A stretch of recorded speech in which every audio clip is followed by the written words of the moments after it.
भारत पाकिस्तान में तनाव के चलते पूरे भारत में मॉक ड्रिल का अभ्यास किया गया। इस अभ्यास में ये बताया गया कि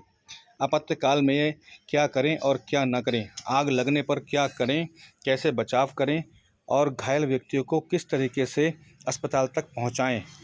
मॉक ड्रिल में ये भी बताया गया कि किस तरीके से CPR देकर एक दूसरे व्यक्ति की जान बचाई जा सकती है। मेथड से आग बुझाई जा रही है। तो ये जो आग छोटी मोटी आग है, ये लगातार हर जगह जलती है, क्योंकि जब बम का एक्सप्लोजन होगा एट ए टाइम कई जगह पे ये इंसिडेंट होगा और उस इंसिडेंट पे तुरंत कार्रवाई जो भी फर्स्ट रिस्पॉन्डर है वो करते हैं, साथ ही साथ स्पेशलाइज वो भी कोऑर्डिनेट करके काम करती है। तो अभी जो है अभी एक कैजुअलिटी को पता लगा है कि वो भी जो है लोड करी जा रही है, क्योंकि कैजुअलिटी ज़्यादा हुई है, इसमें इंसिडेंट बड़ा था थोड़ा और कई बिल्डिंग क्षतिग्रस्त होने की संभावना भी है। इसलिए सारी चीजें जो है वो हम लोग देख रहे हैं। तो क्या करते हैं 30 लोग के रेशियो में चेस्ट को और यहाँ पर कैजुअलिटी कलेक्शन पॉइंट पे सामने से हटिए, सामने देखने दीजिए, हटिए सामने से हटिए, सामने से दिखने दीजिए, सामने से। सर यहाँ पर जो कैजुअलिटी मिली है, बेहोश मिली है, उनकी नब्ज नहीं मिल रही थी, इसके कारण उनको CPR मेथड दिया जा रहा है। CPR मेथड में सर ये जो है कभी कभी ऐसा होता है कि हार्ट बीट नहीं चल रही है या हार्ट काम करना बंद कर दे रहा है, तो CPR मेथड बहुत इफेक्टिव मेथड है और ये हर एक को आना चाहिए, हर नागरिक को आना चाहिए। कभी भी कोई घटना किसी भी के साथ भी घट सकती है, जो कि गर्दन के पास में होती है, हेलो, किसी के साथ भी घटना घट सकती है, तो इसलिए CPR मेथड आना चाहिए। कार्डियो पल्मोनरी रेसिस्टेशन मेथड होता है ये, और इसमें एक बार में 30 बार में चेस्ट को प्रेस करते हैं और 2 बार हम माउथ टू माउथ रेस्पिरेशन देते हैं, इससे ये बहुत जल्दी और ये अप्रोक्सीमेट 10 मिनट तक करते हैं। और ज्यादातर केसों में आदमी जो कैजुअलिटी होती है वो रिवाइव हो जाती है और 10 मिनट के उपरांत अगर लगता है कि कोई उसमें हरकत नहीं हो रही है और फिर हम मान लेते हैं कि इसमें अभी कुछ नहीं है, तो फिर हम दूसरी कैजुअलिटी को हैंडल करते हैं। तो अभी ये देखा जिस कैजुअलिटी को CPR दिया जा रहा था तो कैजुअलिटी ठीक है, सही हो को बचा लेंगे। बाकी अगर ये हेड जो होता है वही मेन पार्ट है, मॉनिटरिंग सिस्टम यही करता है पूरी बॉडी की, इसको किसी भी तरह से नुकसान नहीं होना चाहिए। और ये अगर सेफ है, अगर कहीं हाथ पैर में चोट लग जाएगी या हड्डी टूट जाएगी तो रिकवरी हो जाएगी, लेकिन अगर कुछ माइंड में और सर में कुछ ऐसा हुआ तो निश्चित रूप से हम उसमें दिक्कत आएगी।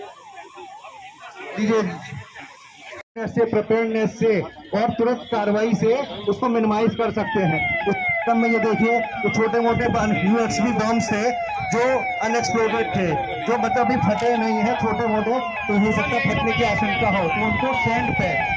पैक के द्वारा बुझाते हैं और उसमें करती है, चाहे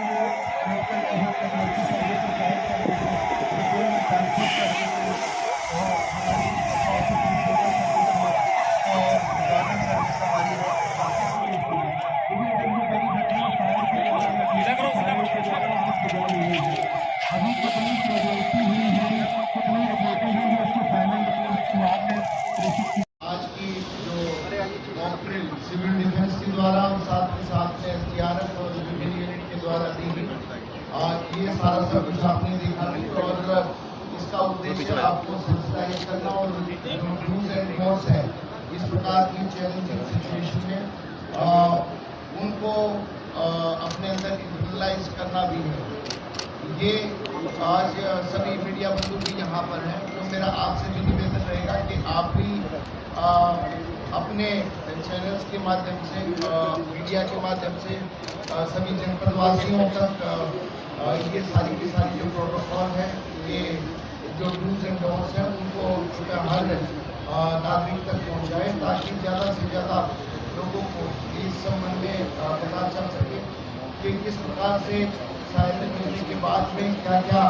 कार्रवाई अमल में लाती है। और ये एक यूनिटी का प्रतीक है, ये एक स्ट्रेंथ का प्रतीक है, ये प्रतीक है कि हम सब लोग एकजुट होकर एक साथ किसी भी प्रकार के चैलेंज को फेस करने के लिए तैयार हैं। ये हमारी फोरसाइटनेस को दिखाता है, ये हम सब लोगों के अंदर एक जज्बे को दिखाता है कि अगर जो किसी प्रकार की कोई सिचुएशन आती है तो उसको प्रोफेशनली और यूनाइटेड तरीके से हम सब लोग उसको फेस करें। और जितनी भी हमारे डिपार्टमेंट्स हैं, जितनी भी यूनिट्स हैं, जितनी भी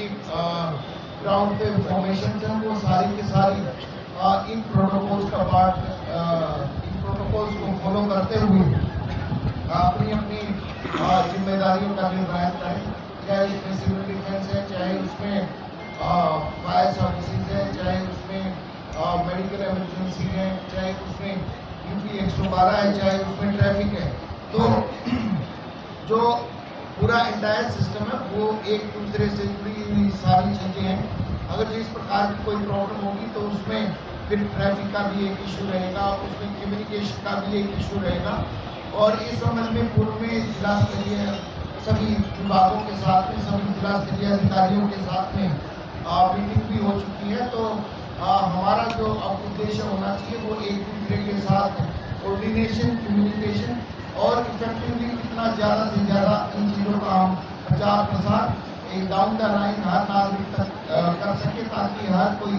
सेम पेज पर रहे और इन सारी चीज़ों को फॉलो करे। तो आज की इस ट्रिप के बाद में अलग अलग स्थानों पर भी इस प्रकार की ट्रिप आयोजित की जाएगी, ताकि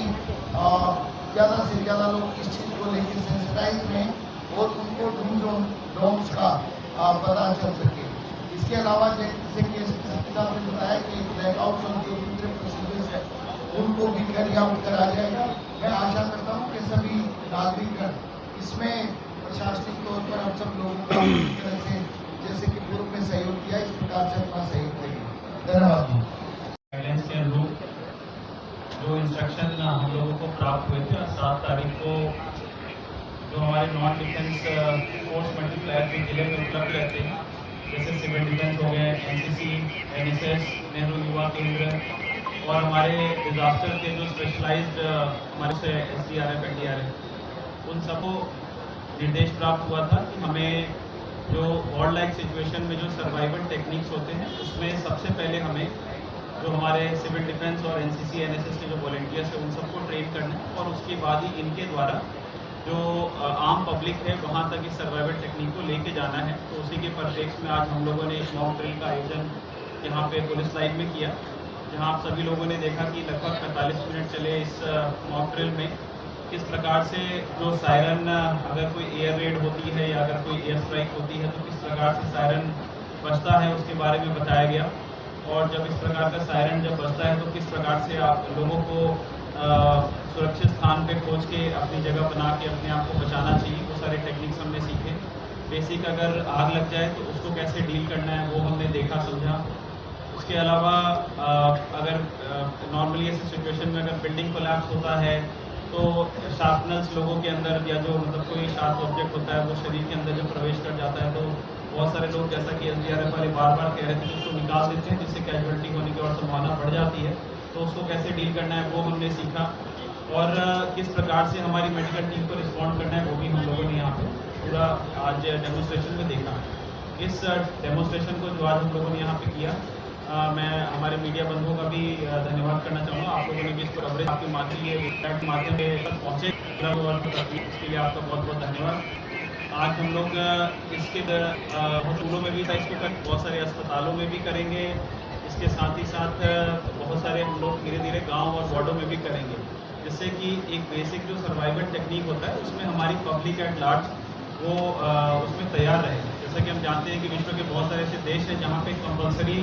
आर्मी ट्रेनिंग या कंपलसरी जो इस प्रकार की ट्रेनिंग होती है वो मिलती है। तो अगर इस प्रकार के सिचुएशन का अगर सामना अगर किसी देश को करना पड़े तो वो उसको इफेक्टिवली डील कर पाता है। तो उसी के उद्देश्य से ये जो मॉक ड्रिल है वो आज स्टार्ट कराई गई है, इसको हम लोग बिल्कुल ग्रास रूट लेवल तक ले जाएंगे और आज शाम को हम लोग ब्लैकआउट भी करेंगे। तो उस ब्लैकआउट में मैं आपके माध्यम से हमारे जो भी पब्लिक है उनसे आग्रह करना चाहूँगा कि जब ब्लैकआउट होता है तो उस समय ऐसा ना हो कि कोई अपना जनरेटर शुरू कर दे, कोई अपना इन्वर्टर शुरू कर दे और उससे फिर वो इनइफेक्टिव हो जाए। तो इन सब चीज़ों को भी हम लोगों को बताएंगे। लेकिन जब ब्लैकआउट होता है तो उसमें सिर्फ और सिर्फ जिम्मेदारी ब्लैकआउट करने वाली सरकारी संस्थाओं का ही नहीं होता है, जिस मोहल्ले में हो रहा है या जिस क्षेत्र में होता है वहाँ के लोगों की भी होती है कि उनकी जिम्मेदारी होता है कि वो कोई ऑल्टरनेट सोर्स को एक्टिवेट ना करे। वो अपने पता चला अपने इन्वर्टर ऑन कर दिया या अपने किसी जनरेटर ऑन कर दिया, इस तरीके की चीज़ें ना करें। ये सारी भी चीज़ें हम लोगों को जा के बताएंगे, जैसे कि इन केस ऑफ नीड हम ये सारे स्टेप्स को अडॉप्ट कर पाएँ और अपनी पब्लिक को सुरक्षित रख पाएँ अगर ऐसे कोई सिचुएशन हालात पैदा होती है। आज यहाँ पे इस ट्रेनिंग को अच्छे से कराने के लिए मैं सिविल डिफेंस का